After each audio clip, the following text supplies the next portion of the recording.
Hi everyone. Are we connected? Yeah. 채트 메시지를 뭘로 하지? 채팅으로 하면 되는 거지? 여기 있어.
오케이.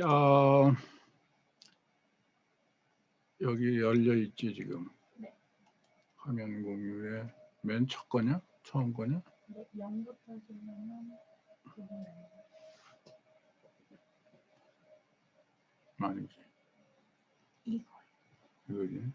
이게 순서대로 안 나오더라고요.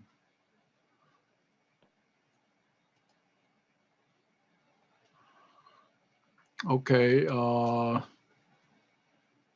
We introduced last week, the concept of sort of input-led growth and also convergence. In other words, like declining rates of return. And that was we briefly introduced Lucas' paper, who was emphasizing the role of human capital, comparing Philippines and South Korea, for example.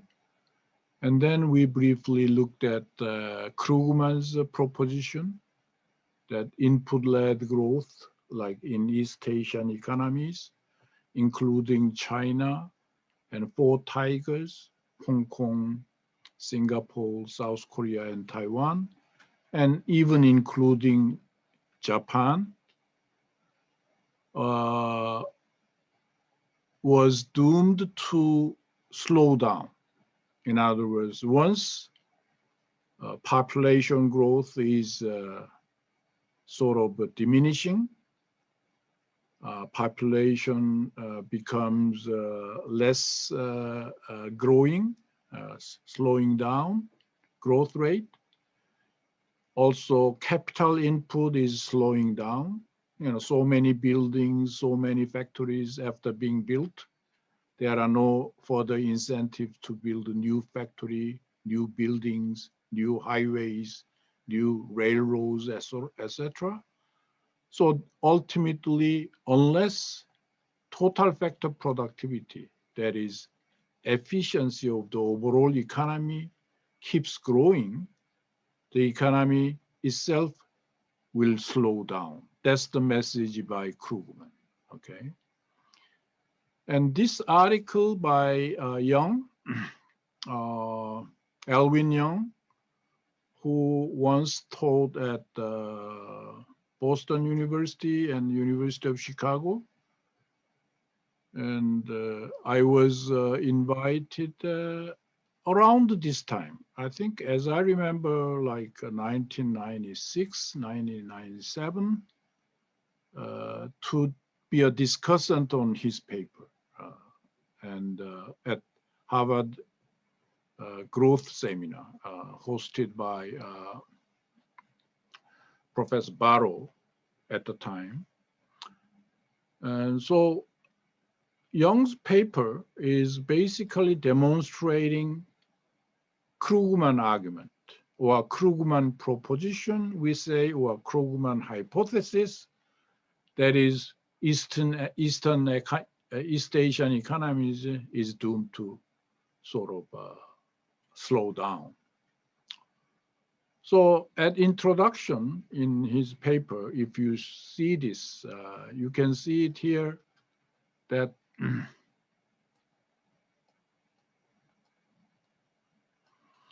let's take a look at Hong Kong and Singapore, South Korea, and Taiwan, four countries' empirical studies. And in terms of, for example, GDP per capita, Hong Kong during the corresponding period, roughly 1965, 66 to 1990, 1991, GDP per capita is astonishingly high, 7.3%, Singapore 8.7%, South Korea 8.5%, Taiwan was 8.5%. So this is like Asian miracle period. You can see it, right? And GDP per worker means GDP divided by employment. This is GDP divided by population, the top.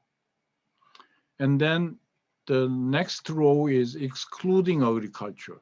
In other words, non-agricultural GDP per worker, manufacturing GDP per worker, things like that. And for example, look at South Korea's statistics. Excluding agriculture means non-agricultural sector GDP per worker grew at the speed of 10.3%, really high growth performance. And manufacturing was even more rapidly expanded. As you can see, 14%.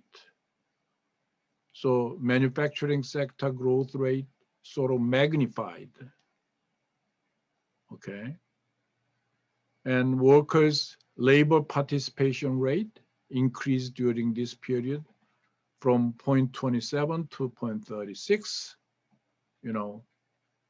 Every economy increased labor participation rate. That is, therefore, it was a very much input-led growth in the sense that labor participated and capital accumulated. Okay.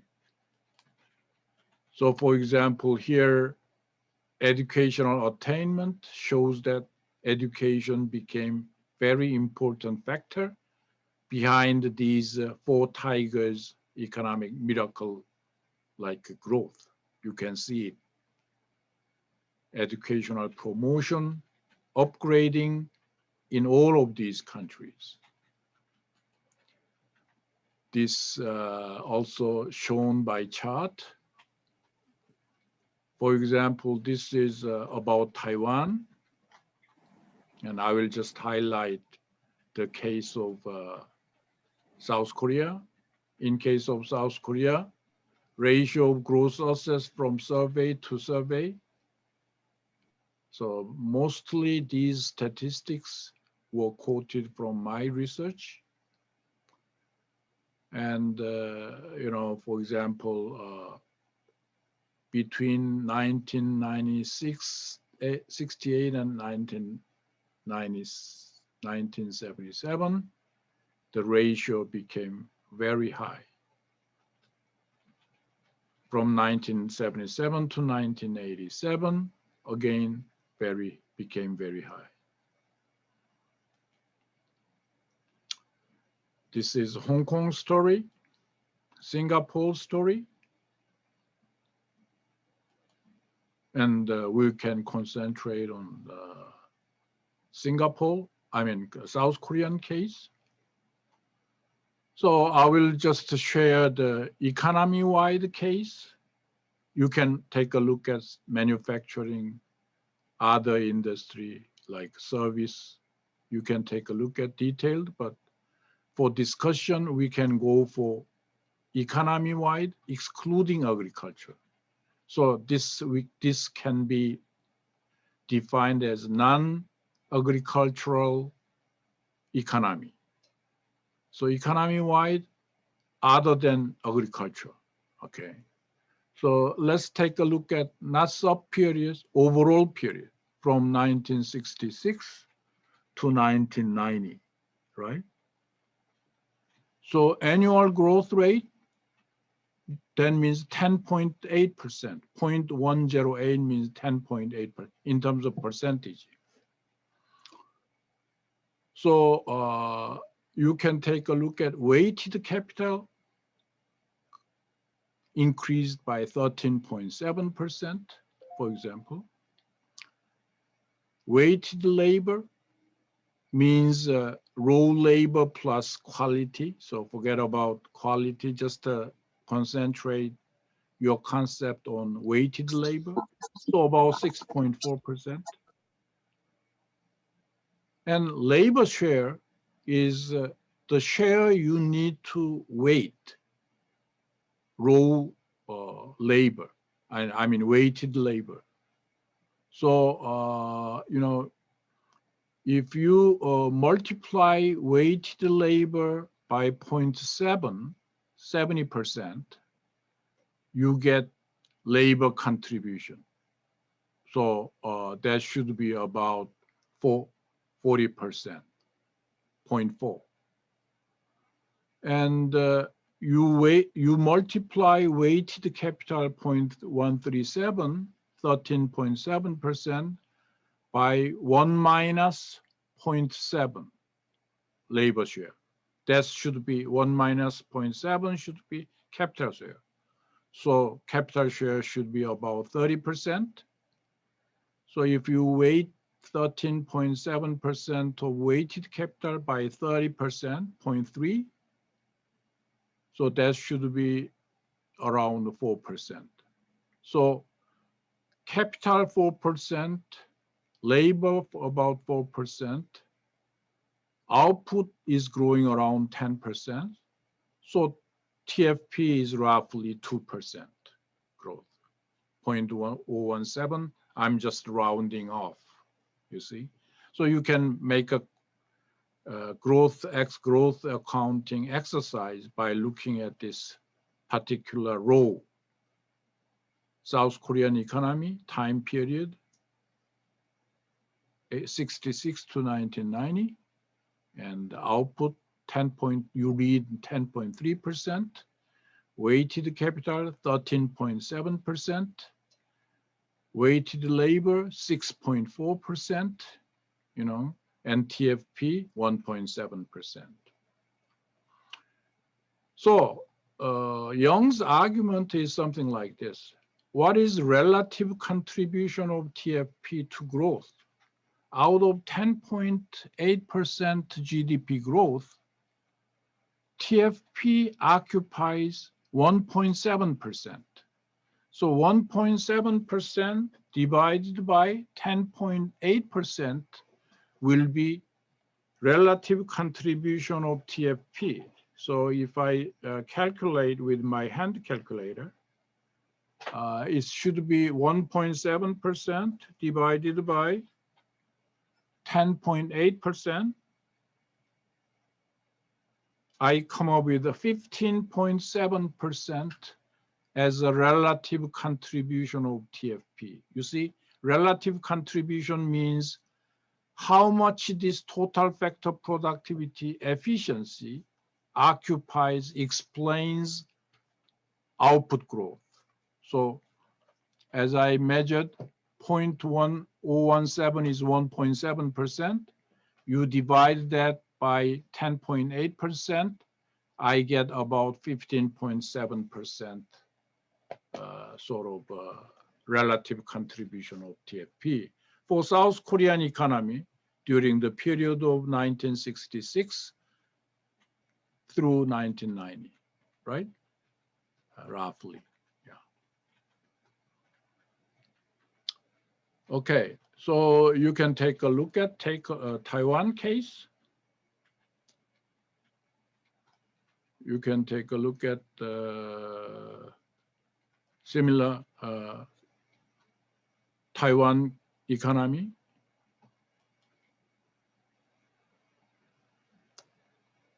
Okay. In case of South Korea, Young has been quoting various other studies, including my two research papers, Pyo and Kwon, Pyo, Kong, Kwon, and Kim, 1993. And economy-wide case, annual rates of TFP growth, other than Christensen and Cummings, my research shows 1.6% economy-wide. My other research, 1.3%. So Young's study, 1.7%, as we have seen, right? Where did you get this 1.7%? I showed you. I just showed you that if you look at South Korea 1966 to 1990, TFP, under TFP, 1.7% is coming from 0.017. In terms of percentage, you multiply by 100, so 1.7%. So he is quoting his own study. Okay, my study shows TFP annual growth rate during this period is 1.7%. And he is showing that my percentage of economy-wide TFP growth rate was 1.6%. And he argues that our estimates, their estimate, 1.7%, is pretty close to mine. Not exactly the same period, but roughly same period, similar period, okay? On the other hand, his claim is 1.7% or 1.6%, or my other study 1.3%, relative to GDP growth rate. As I argued here, GDP growth rate cannot change from one study to another because it is coming from Bank of Korea. You know, it is basically coming from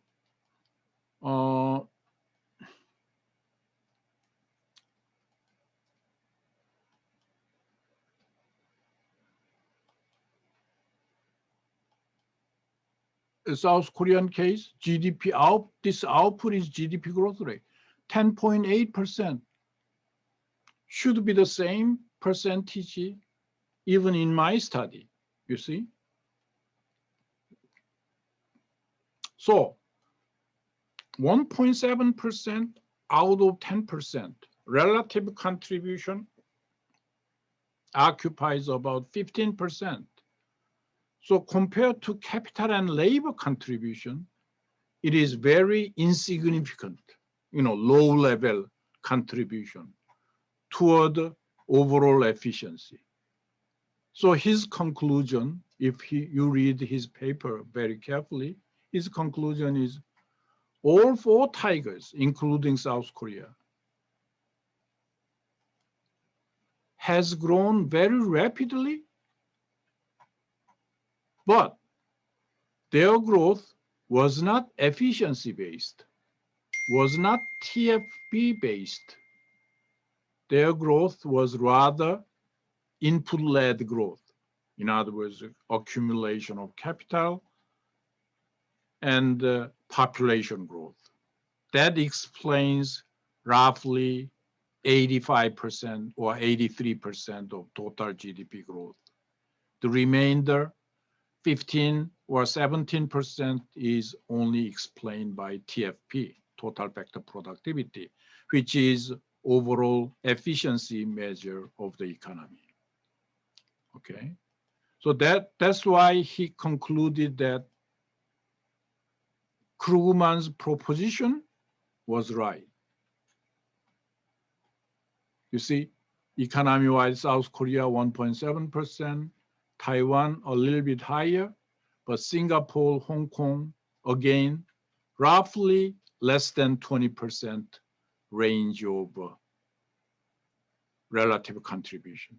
So he is supporting Krugman's argument. He was basically supporting Krugman's argument.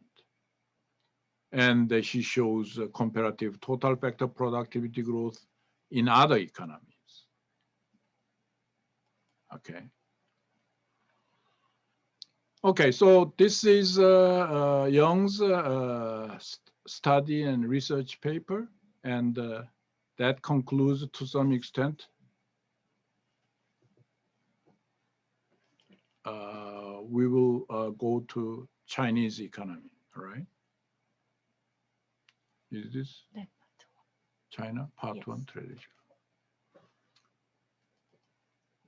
Okay, I had sent about China roughly 3 PowerPoints. 1, traditional economy. 2nd, transition to modern economy. 3rd, socialist economic development under Mao and Deng and current period China's economic development. And I used the same reference, Chai's book on China. And the reason is because if I keep changing from one book to another, it is just too much material and too much probably confusion could be falling upon you. So Chai's book is reasonably modern. So I used Chai's book as a textbook. So we are first time getting into the Chinese economy. And first, always population statistics are very important. Why? Because population in ancient days, in traditional society, is not only demand for goods, but also supply of goods. Production capacity depends on how many people live there. So if the population is shrinking, that means production capacity is shrinking, that society. In other words, the society which could not support population adequately, number of population will be declining. You see, traditional society, power rests on people. People are like a factory, production capacity. Because basically it was before Industrial Revolution, agricultural society. So the traditional Chinese economy was characterized by a huge population, the size of which was almost double that of Europe. Can you believe it? In ancient days, in traditional Chinese economy. Outpopulated the entire continent of Europe. The higher population of China can be explained by the faster speed of the expansion of Chinese empire. That's what I mean. If the economy or the kingdom or the nation is declining, they cannot support higher population. People die because there are no crops, no harvest adequate, then they die out of famine. So higher population of China means there was a very rapid speed of expansion of the Chinese empire, and it's relatively higher rate of population growth. So this goes hand in hand.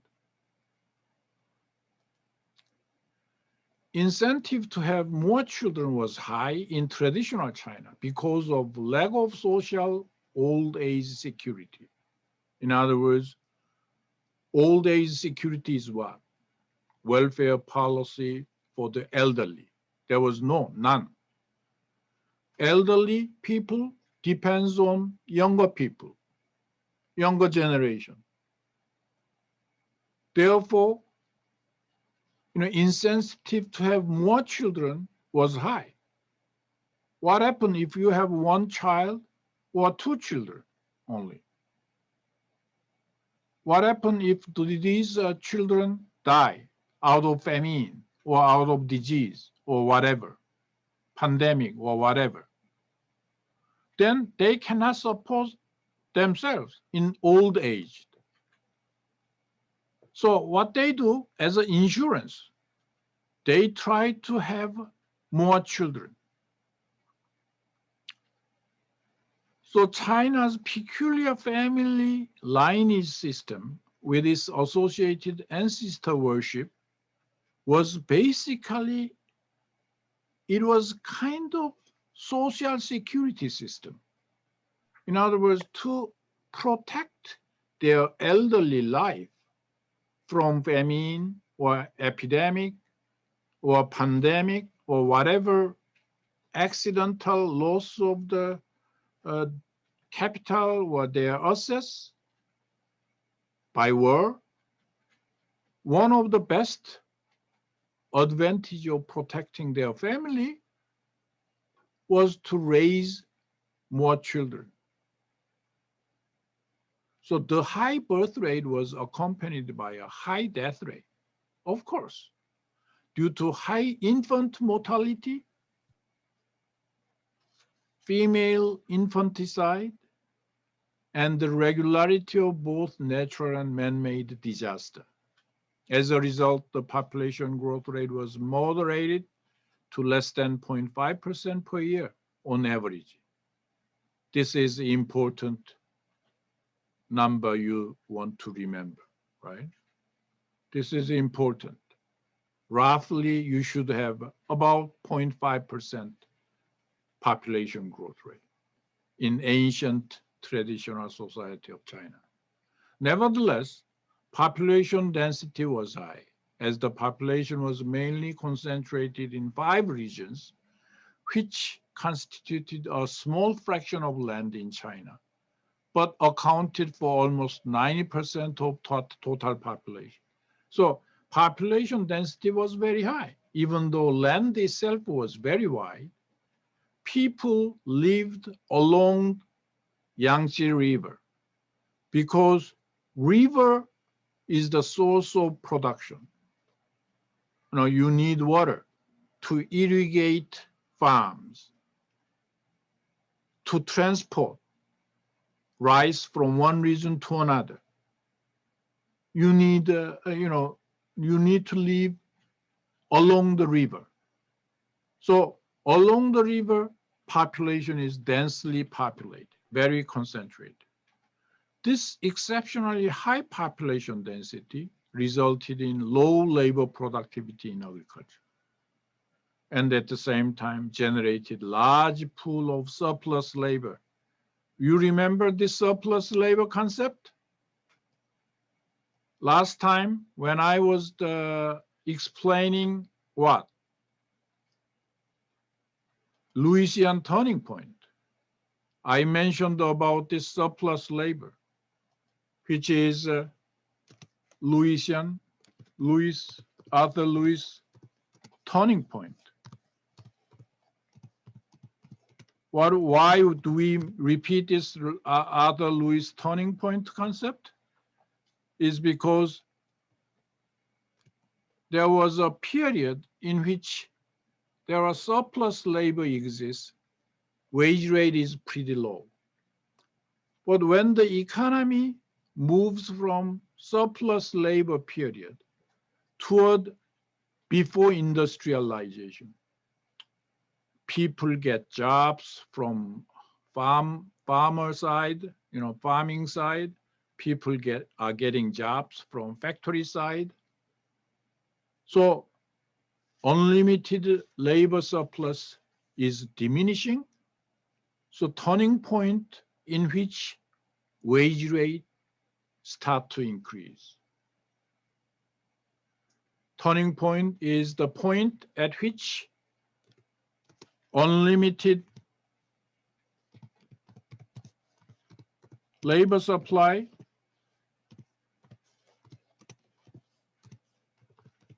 ends.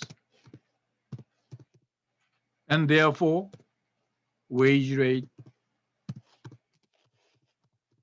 start rising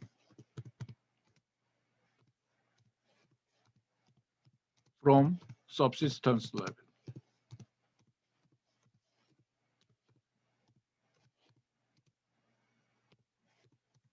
That period we identified as turning point. See?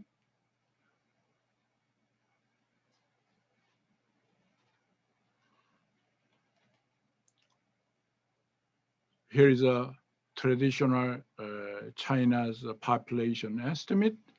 You can take a look at. Next, we can move on to rough picture of agriculture. Agriculture was everything at the time. Agriculture was the mainstay of China's traditional economy, and the Chinese pre-modern economic history is simply the history of Chinese agriculture. One of the main reasons why traditional China outperformed its European counterparts in terms of output and output per capita was the superior performance of its agriculture. You know, China's very wide land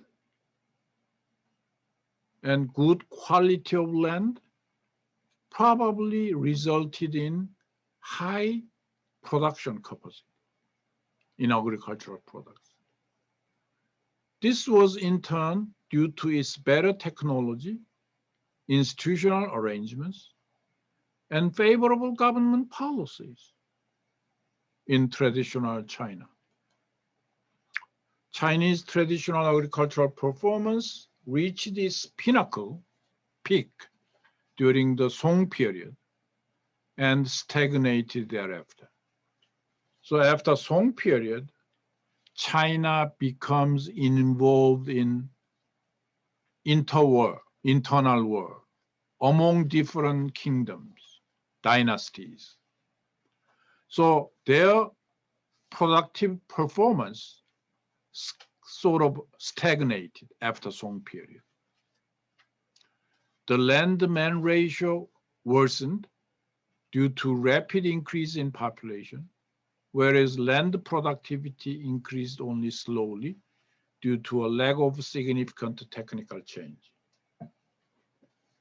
They didn't introduce any new technology. They relied on people, labor. So when population grows, land-man ratio deteriorates, slows down, therefore land productivity very slowly.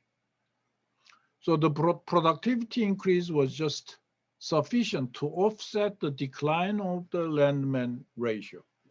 And as a result, the output per capita remained constant over almost 500 years during the Ming and Qing period. So China, traditional China, started to stagnate, not grow that much. And we can see this, for example, population has grown very rapidly from 1400 to 1850. Land-man ratio declined very rapidly. Cultivated land did not increase that much, increased, but not that much. And therefore, grain yield has gone up, but not impressively.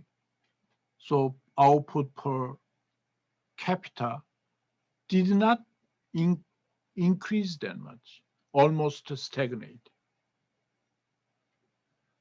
This is Dwight Perkins' study, and he was a famous Chinese economic historian from Harvard.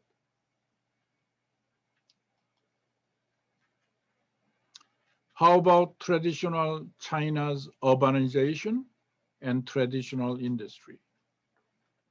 Growth in cities in traditional China was constrained by the size of agricultural surplus available to feed the urban population, which in turn depended on agricultural productivity, peasants' consumption standard, and the cost of transport agricultural goods to the city. So here, this concept is important, agricultural surplus. What is agricultural surplus? Agricultural surplus means on the farm, in agricultural sector, they have to feed their family first. And then anything in surplus will be marketed and will be able to feed the urban population. So therefore, if agricultural productivity is high, this surplus available to feed the urban population will increase.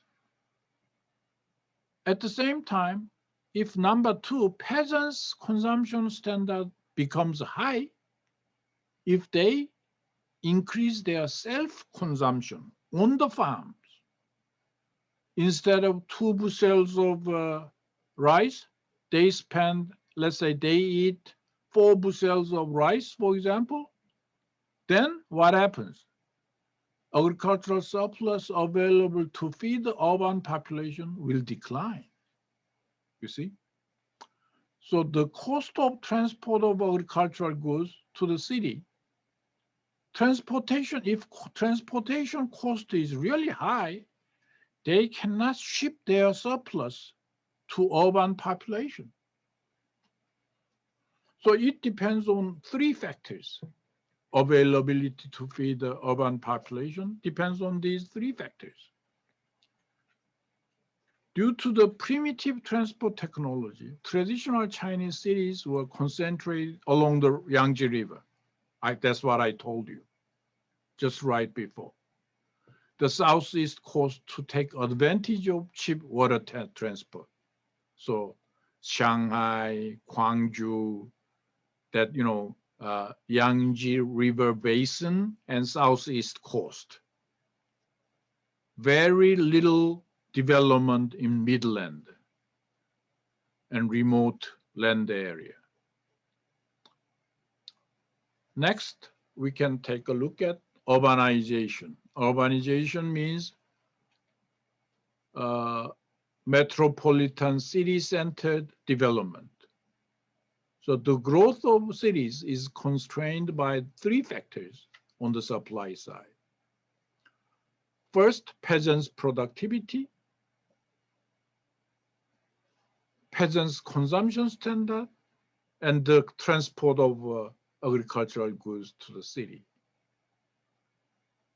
So, here is some kind of equation explaining urban population divided by total population.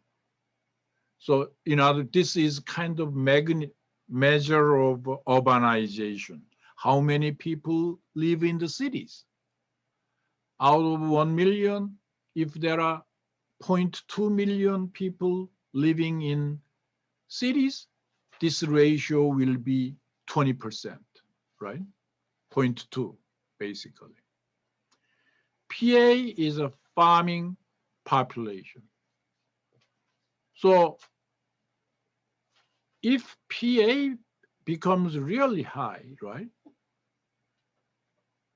Then, in other words, output Q is farmer's productivity. Suppose 100 ton is produced by 100 people. Then per person, 1 ton. This is farmer's productivity, right?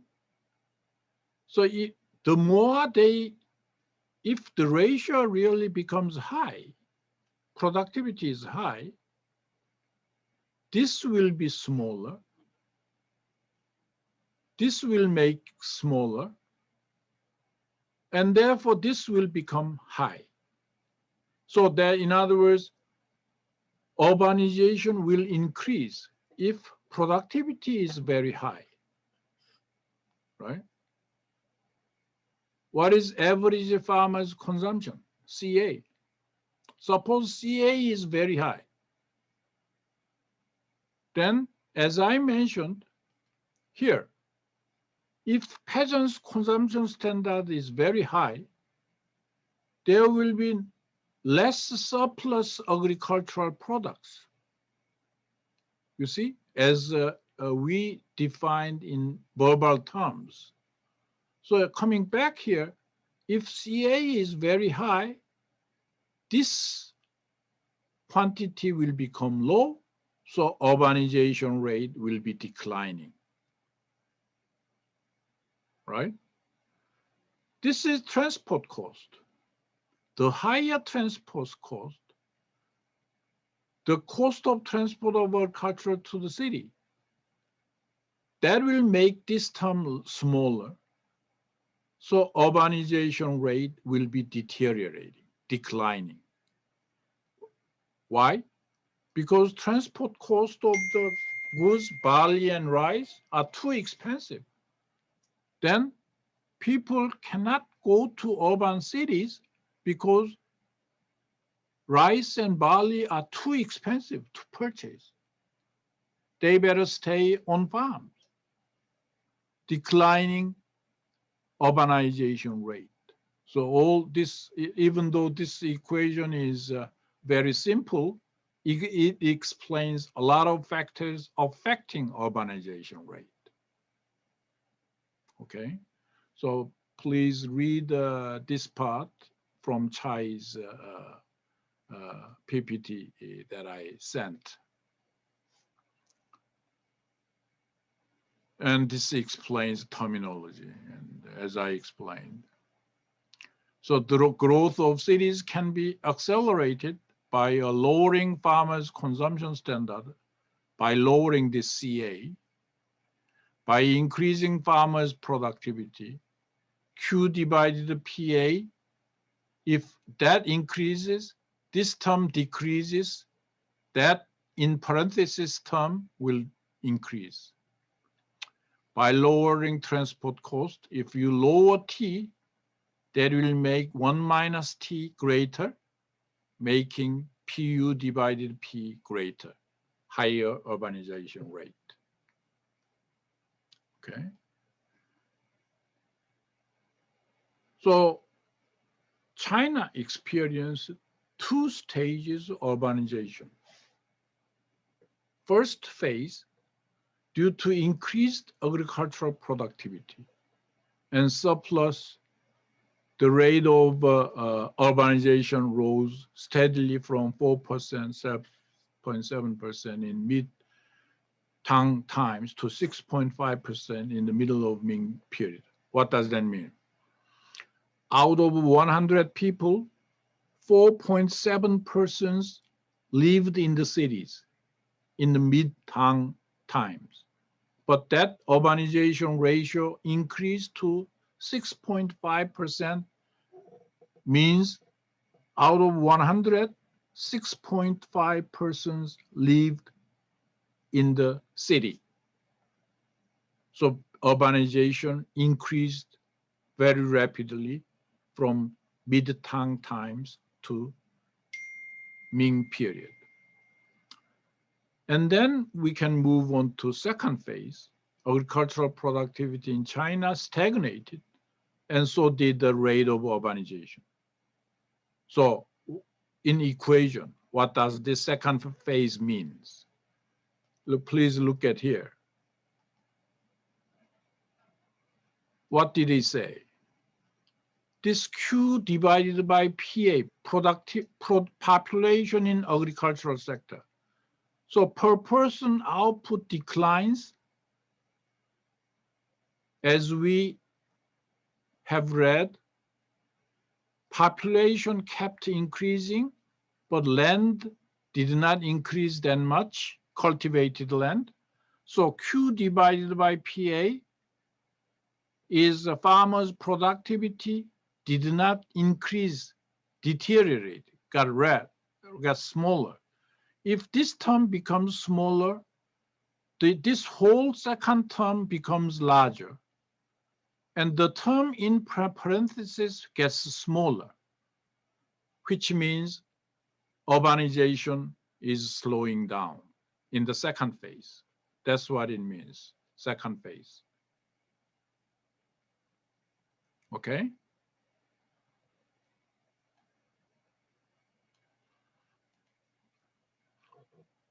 So you can see urbanization in traditional China and Europe, for example, from China 762 year 1506, mid 16th century. Average size of cities and the number of cities, degree of urbanization increased, but not as much as Europe. Europe's urbanization ratio is astonishingly high, right? From 1650 to 1820, you look at Europe statistics, urbanization very high, but China stagnated. Okay. Now let us move to traditional industry. Traditional industry means basically it was so-called cottage industry. Cottage industry means in Korean, 수공업. 수공업 means, 공업 means manufacturing, but you make by hand. In other words, cottage industry is like something like handmade manufacturing.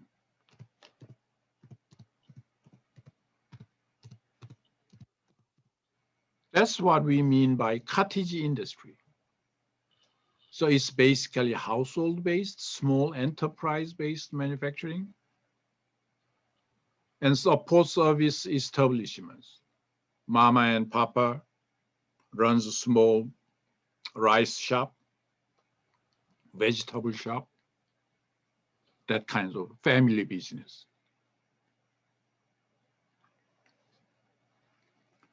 But still this cottage industry, however primitive it was the second most important economic sector after agriculture. The relatively early and rapid development of the handicraft industry is strongly related to the existence of labor surplus in China's agriculture.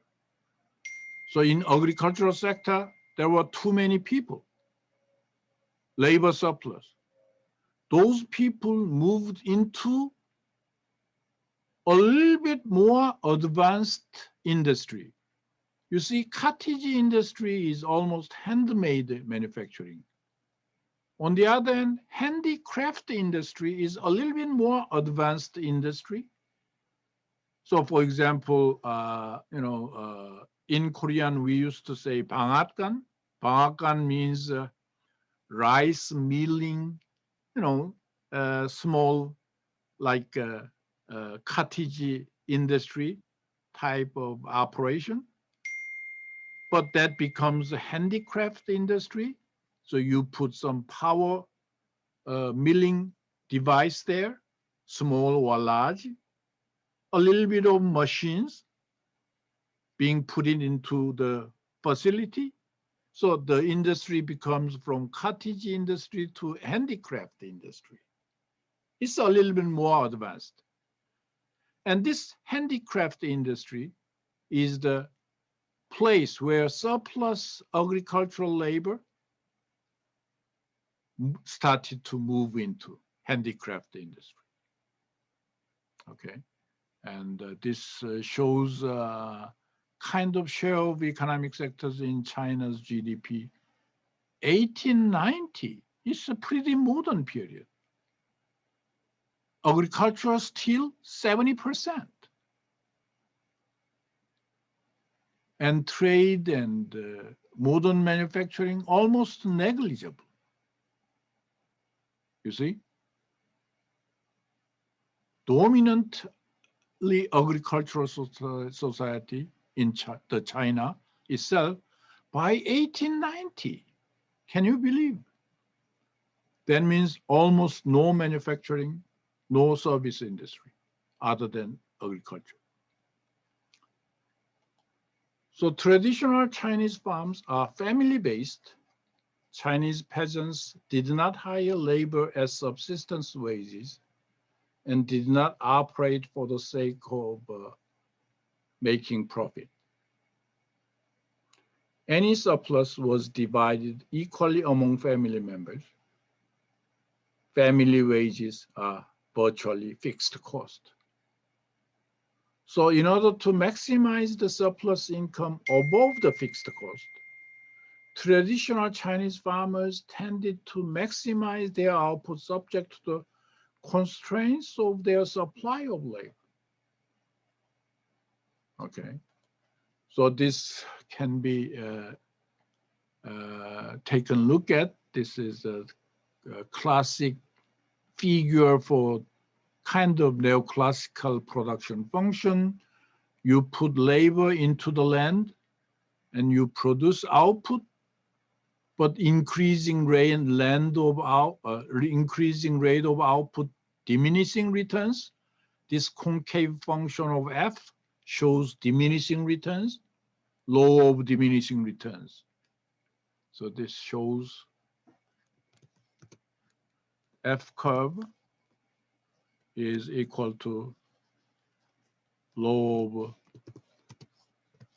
diminishing returns.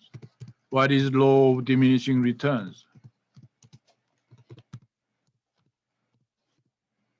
Law of diminishing returns means,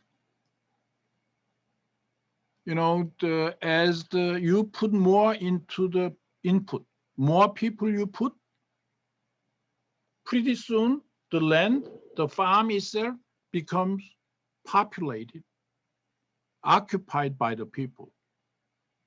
And per person, land becomes scarce, smaller. So output becomes diminishing. This is concave function of F.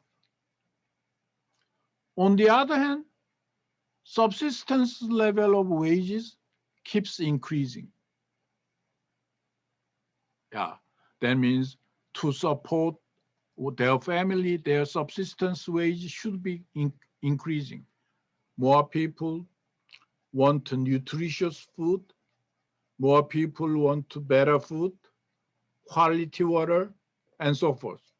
So subsistence wage keeps increasing. Ultimately, at this intersection point of curve E and F, you have nothing left.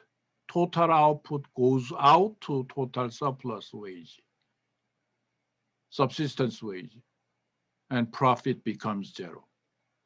At this point, there is, wage rate is still lower than total output.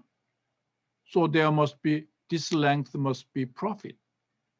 But at this point, above LB, this point 2, L2, you become subsistence wage equal to total output. Total output is exhausted to subsistence wage, zero profit. Okay. So traditional industry has marginal productivity declining. And therefore, labor allocation in the traditional farm was equal to when marginal productivity times profit is equal to marginal productivity. This is a little bit more technical economics concept. Is marginal productivity is something like this kind of concept. Start from here, 0 to 1. Suppose you put one person here on the farm. Well, one person, plenty of land. He or she can produce a lot. As you put more people, marginal productivity goes down. Okay, so this is profit and price times marginal productivity should be the wage rate. This is like a wage rate. So until this L0, marginal productivity is greater than wage rate level. So you make a profit.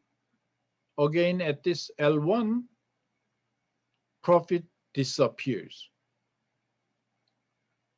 And that's kind of competitive equilibrium. In economics, we say that zero profit condition. So it's like a potato farmer. You cannot raise price. If you raise $1 of your product, potato, everybody will demand for other potato. If you reduce your potato price $1 here, you go out of business because you are under zero profit. You are losing money, so you become exit out of the market. So one potato farmer should take price as given. $10 per bushel, he has to charge $10. So that's what we call competitive market equilibrium. And I don't think you really need to know all the economics, but if I have to explain this diagram shows at L1, equilibrium is established. That equilibrium we call competitive equilibrium. So we can say that competitive equilibrium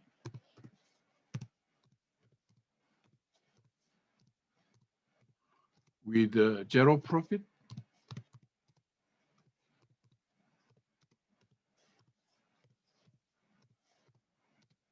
is at level of labor equal to L0, L1. Okay, so that this is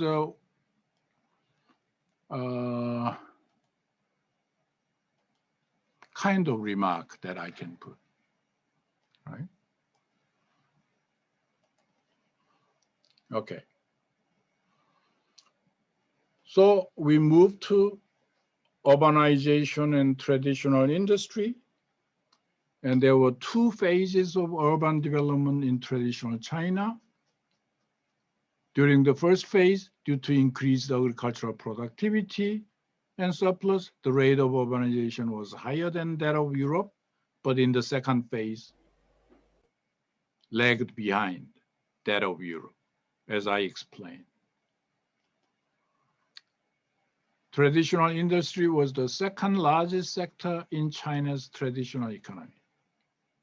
It included traditional manufacturing, such as handicrafts and mining.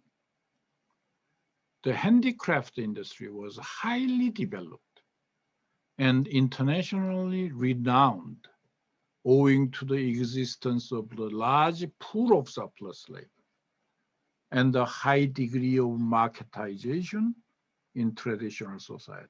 Chinese handicrafts are almost like treasure-like, very famous. Handicrafts were carried out as a by employment, that is secondary or supplementary employment in agricultural areas, mainly in individual households.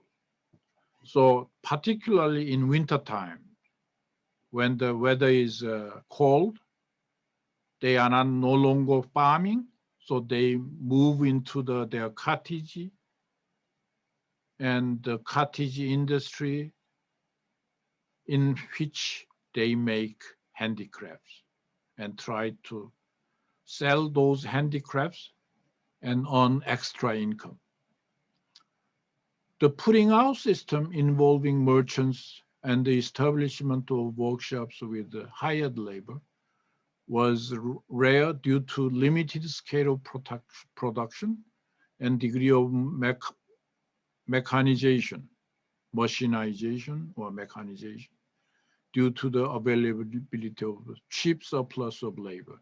So cheap surplus of labor was a kind of hindrance, obstacle to mechanization, because simply labor was too cheap to introduce mechanization on farms.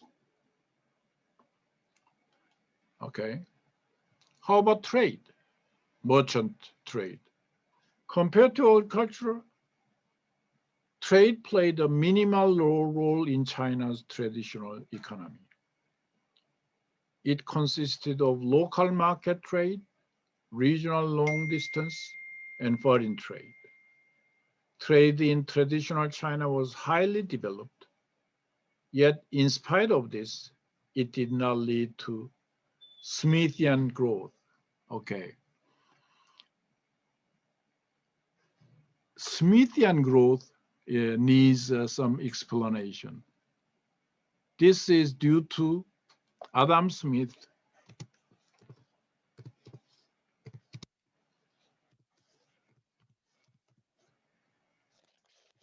his work of Wealth of Nations.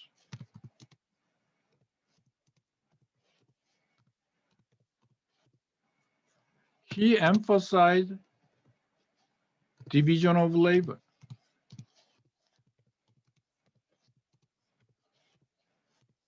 So instead of, as a peasant economy, I'm a farmer, instead of you make yourself your own shoes, your own crops, your own clothing, it's better you concentrate on what you do better.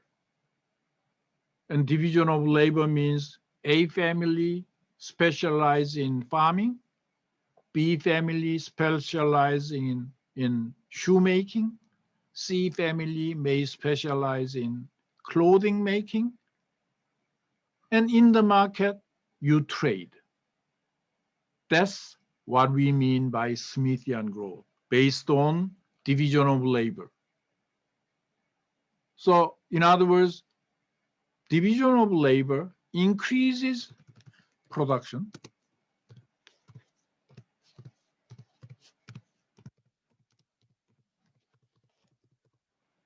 and benefits, and trade becomes more rapidly developed. So market is formed, and therefore more development. Capitalist society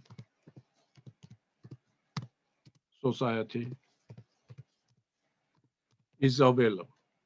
So this is the Smithian role or Smithian growth.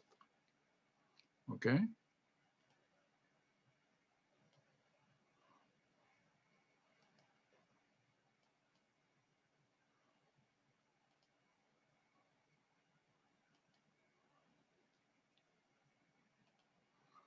Foreign trade was banned in late traditional China, and most trade was confined to local trade, which was small in volume and involved an exchange among peasants of their respective surplus products. So according to Smith, and if you look at this Smith-Ricardian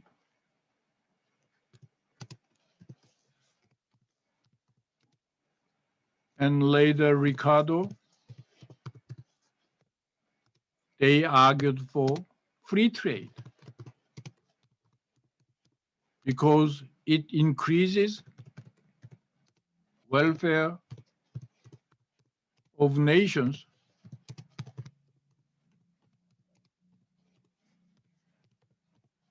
based on division of law.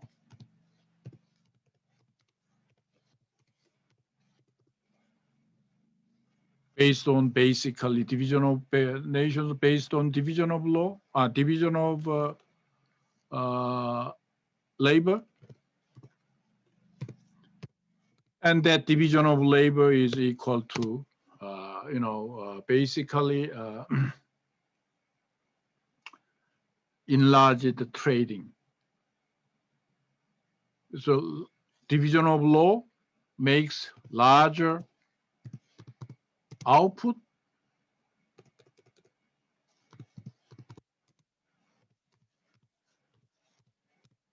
based on so-called comparative advantage concept.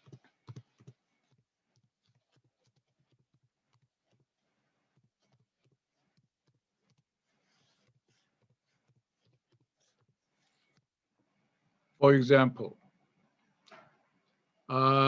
this is one example, numerical example. For example, suppose here is England.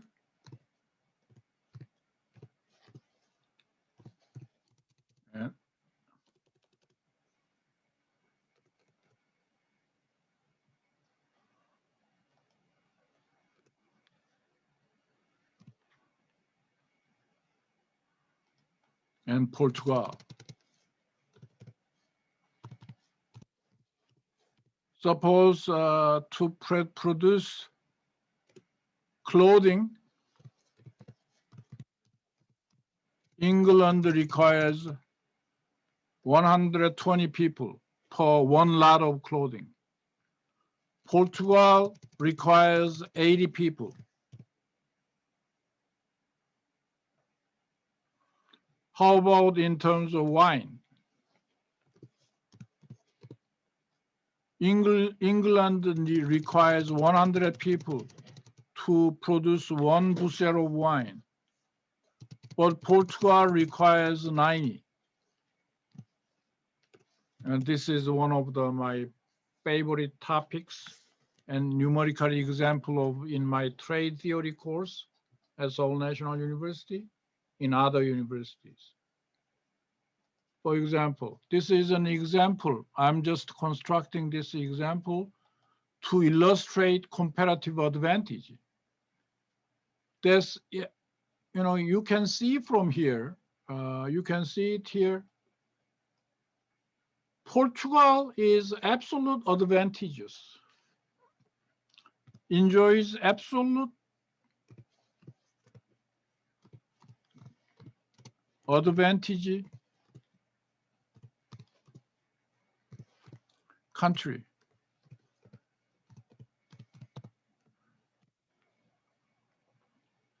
Why? Because labor productivity is higher. Portugal can put 80 people. That means to produce 1 unit of clothing, Portugal needs 80 people only. England needs 120 people. So labor productivity of Portugal in both clothing and wine industry is higher. So we can say that Portugal, in this case, absolute advantage country, right? But comparative advantage is relatively, England has comparative advantage here. No, England has a comparative advantage, for example, let's see, yeah. In terms of the disparity between clothing in England and Portugal, right? And in terms of wine and probably put it differently. Maybe I constructed erroneous, maybe 120. Okay, So in this case, disparity seems wider in wine because of Portugal. Portugal has a comparative advantage in wine. On the other hand, England has a comparative advantage in clothing. So we say England has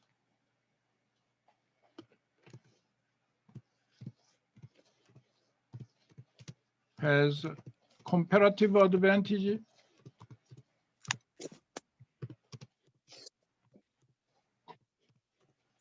in wine. I mean, in clothing.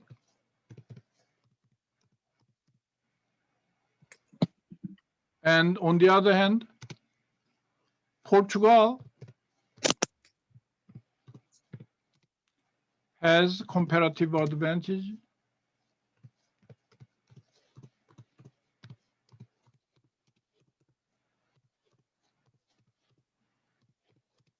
in wine producing.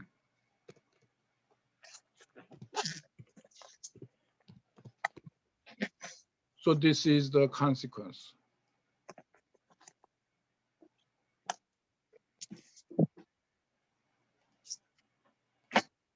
So Ricardo's rule, Ricardo recommends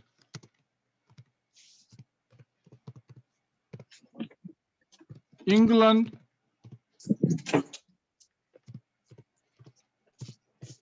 specialize production of in clothing. Portugal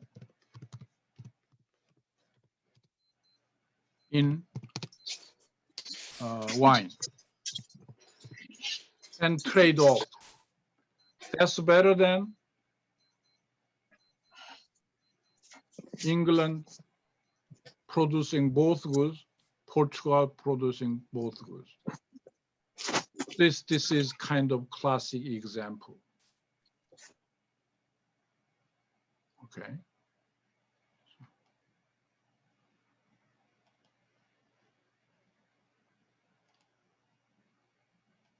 Yeah, something like that.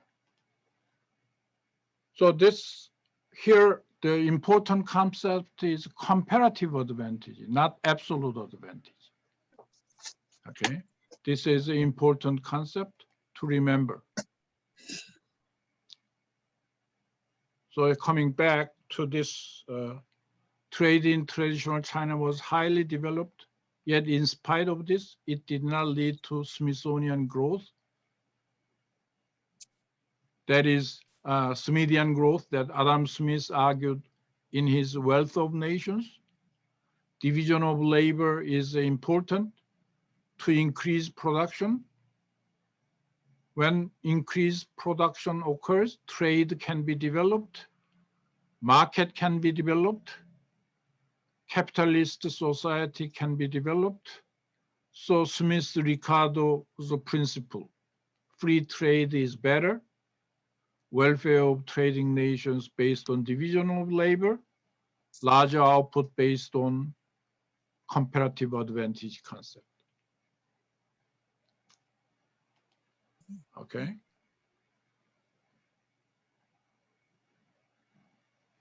Compared to agriculture, that we discussed that, foreign trade was banned in late traditional China, and therefore China became very stagnant because of banning trade. Means China could not develop comparative advantage. China became isolated, therefore less welfare, less development was inevitable. So most trade was confined to local trade, which was small in volume because it was not based on division of law or division of labor, and involved an exchange among peasants of their respective surplus products only, not based on comparative advantage. The limited development of long-distance trade was partly due to the nature of the agrarian economy, under which the scope of vertical integration of production process and hence specialization and trade is limited. So here is some evidence.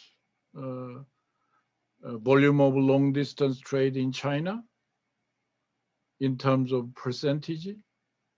So for example, grain is dominant, but other products, very limited long distance trade.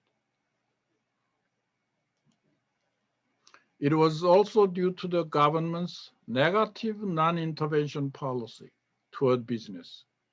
The government failed to maintain a proper infrastructure for trade development. Worst of all, the government in traditional China had failed to provide an adequate institutional framework to support private contracts. So modernization in China became very late. This is a tax structure. You can see land tax must be basically main source of revenue in central government, but that declined. The ratio became almost half. That means the power of central government became less powerful. Okay. Social structure. On the basis of the openness of China's social structure, as evidenced by the selection of officials through the competitive examination system, China was not a feudal society, even though it had a well-defined status and socio-economic hierarchy, and the distribution of goods and services was by and large in accordance with the respective hierarchic ranks. So this is kind of China's traditional social structure. You can take a look. So there is kind of, Jinzu, Zhugen, and all these kind of social classes. Scholars, peasants, artisans, merchants, soldiers. This is kind of social hierarchy. If you are sociology major, it will be very interesting statistics. So the question is why China failed to industrialize? Because I think the first right-hand side, a ready-made answer is they limited foreign trade. They became isolated. Therefore, their welfare, production capacity diminished. Several reasons why industrialization is an absolute necessity for the modern economic growth. A specialization limit to growth in the traditional agricultural economy, since Smithian growth is based on the division of labor. Again, this is a very important remark. Do not forget about this remark, okay? This is very important remark. Smithian growth means the growth should be based on the division of labor. And in China, this division of labor did not occur that much. A biological limitation to growth is in an agrarian economy, which uses land as its main production factor. Once the land cannot be expanded, diminishing returns set in. Where do you see diminishing returns? I showed you in the diagram. Diminishing returns here in this diagram. Output is marginally declining. As you put more people, incremental rate of output is diminishing. Concave curve. This concave F curve shows diminishing returns. right?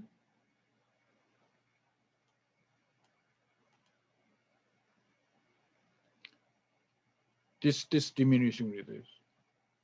And the traditional economy stagnates. This is famous Malthus law. Malthus was a very picturing, anticipating very gloomy picture of the population, of the world. World population will be exponentially growing, but land is limited, so per capita productivity will decline. And Ricardo, and ultimately Marx. Marx was very much into Malthus' idea. But history tells us just the opposite happened. You know why?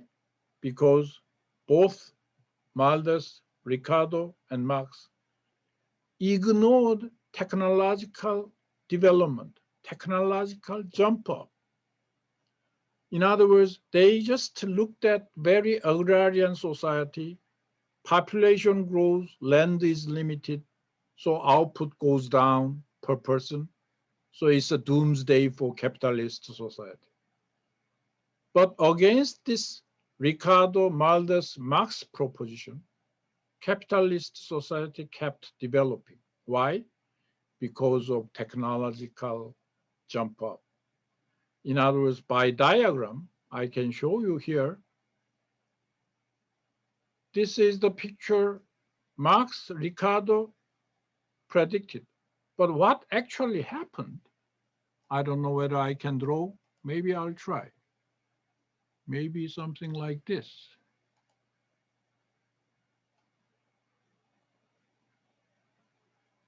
Oh, no. Maybe. Let me see. Let me see. Maybe this one.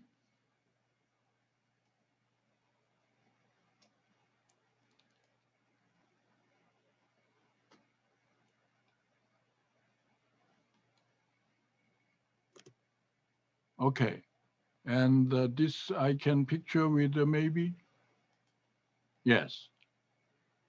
So this shift in production frontier from F to F prime, for example, increase output was ignored by technological movement. What is semiconductor? From one semiconductor to next generation semiconductor, output and cost reduction is exponential. So, for example, these people, classical economists, ignored to some extent this jump up of frontier, technological frontier. So that's why the next slide shows then why China failed?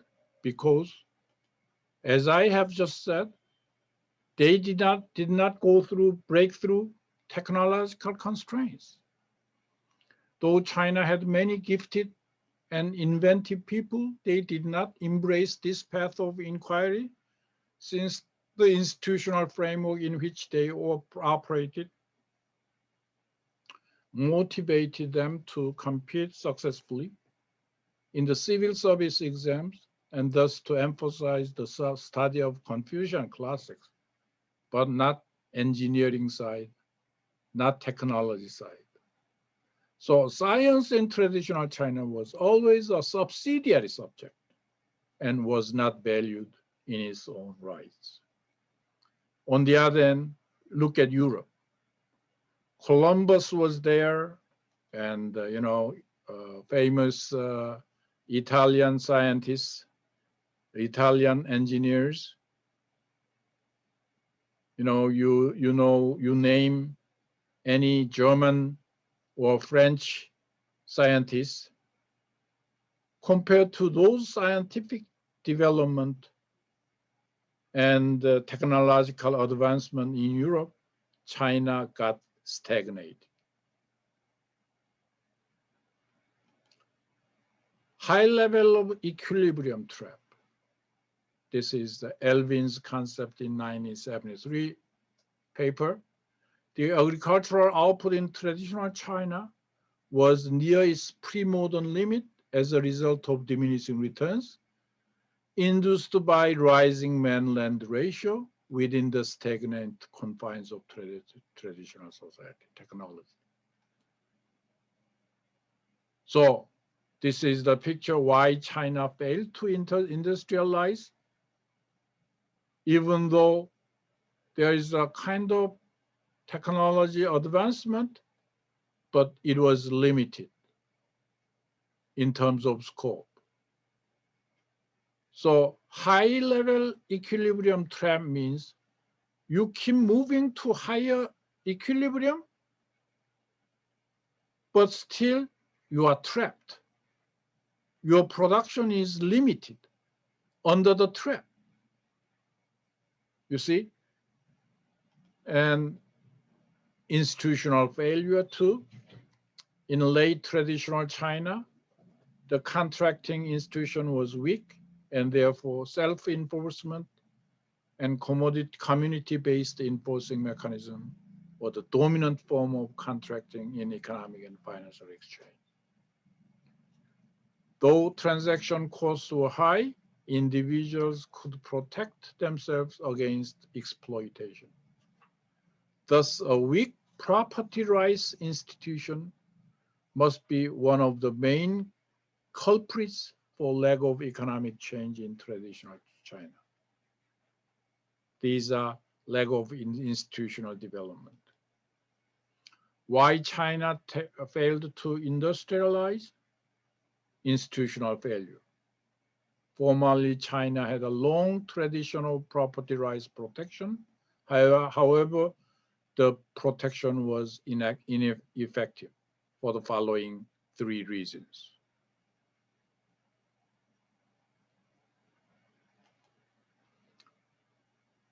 Lack of entrepreneurship, different from European case. Entrepreneurs were never grown up on the soil of China.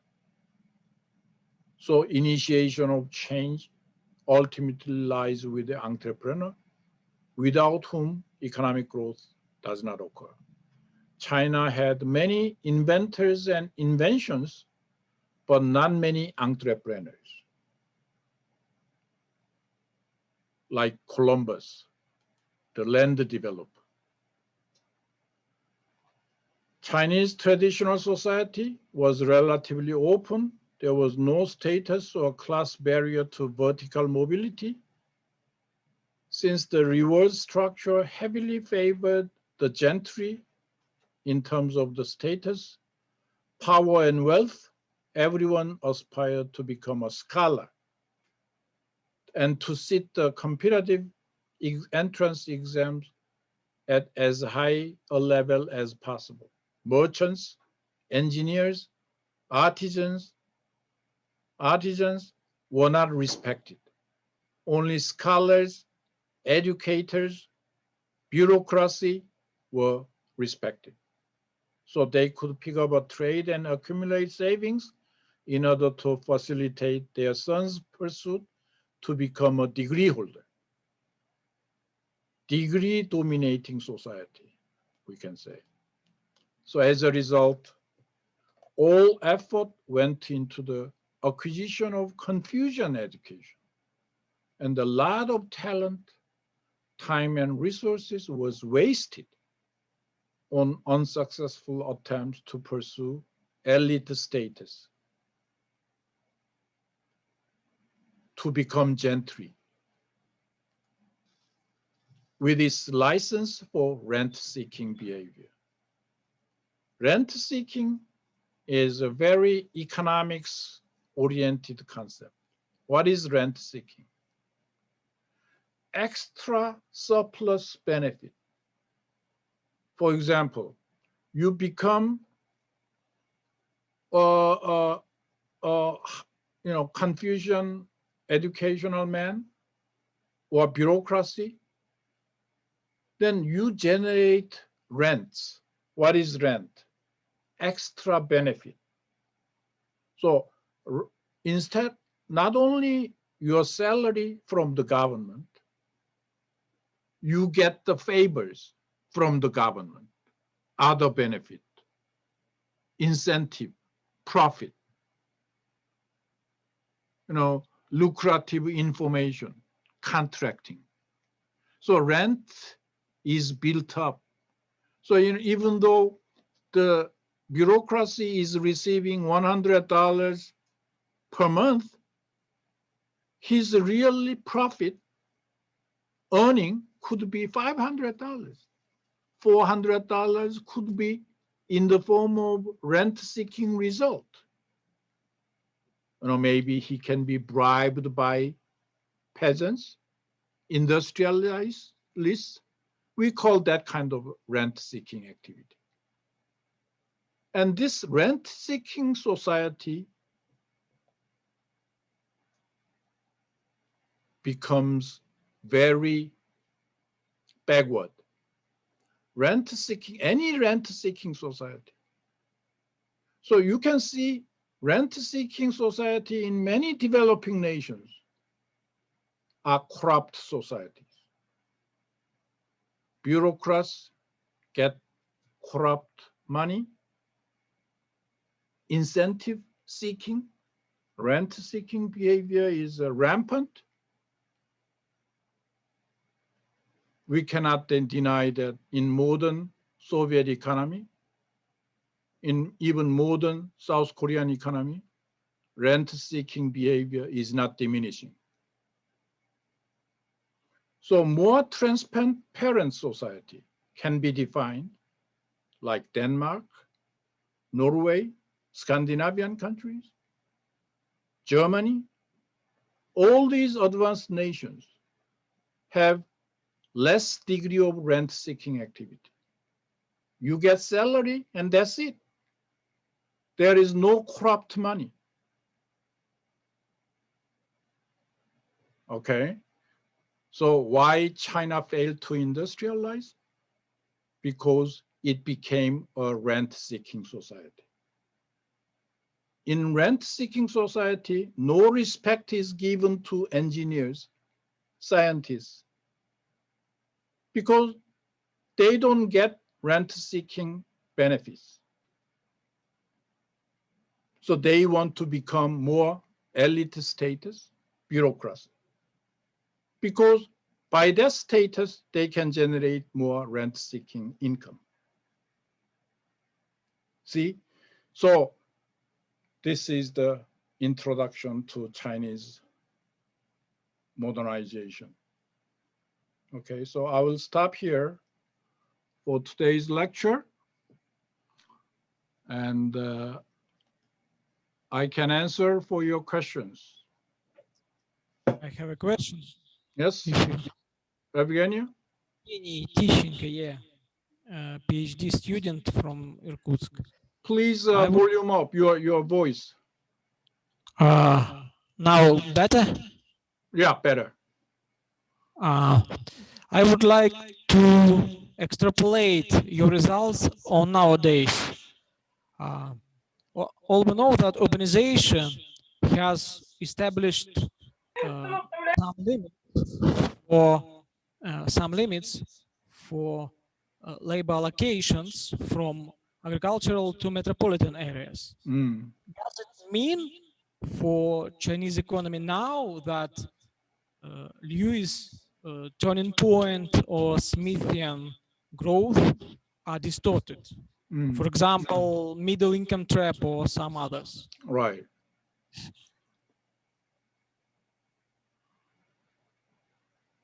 Does it mean that it distorted?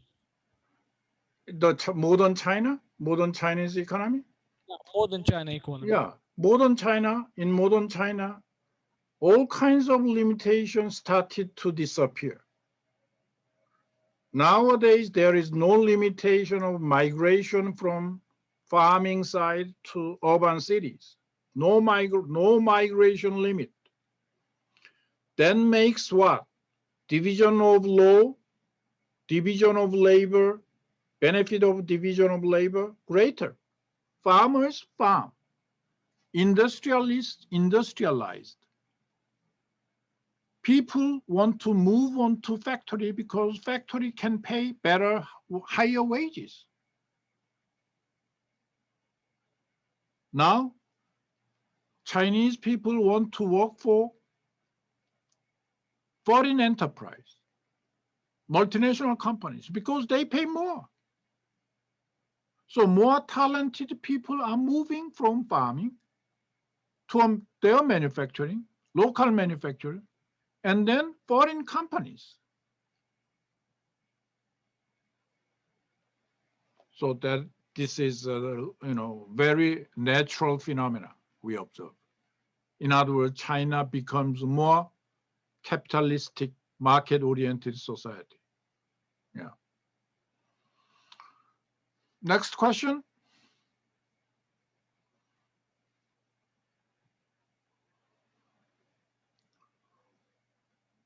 Okay, in the meantime, I'm drafting midterm exam questions, and probably I will send you next Wednesday morning so that Professor Evgeny and Professor Park can forward my exam sheet to you. It is regular 2-hour exam, and you complete your answer sheet in Word format, and then just please directly submit to me, my email address, okay? My assistant and myself will grade and then report back to Professor Evgeny and Professor Park. Okay, so please take 2-hour exam, open book, of course. You can use any book, any documents, and you just try to finish your answering within 2 hours, okay? From the start of your exam. Any other question? Can I answer your question? Yes. We will do our work in Word, yeah? Mhm. In Word. We will do our work, Right. write our answers Your in exam Word. answers will be given in Word file. Yeah, okay. So you just complete your answers on your Word file, put your name, and email to me directly. Okay. Open I book, understand. open book exam, online exam. Okay, thank you. Okay. Any other question? Okay, then after exam, 2 weeks after, we will continue Chinese Economy 2, Chinese Economy 3. Thank you for your attention.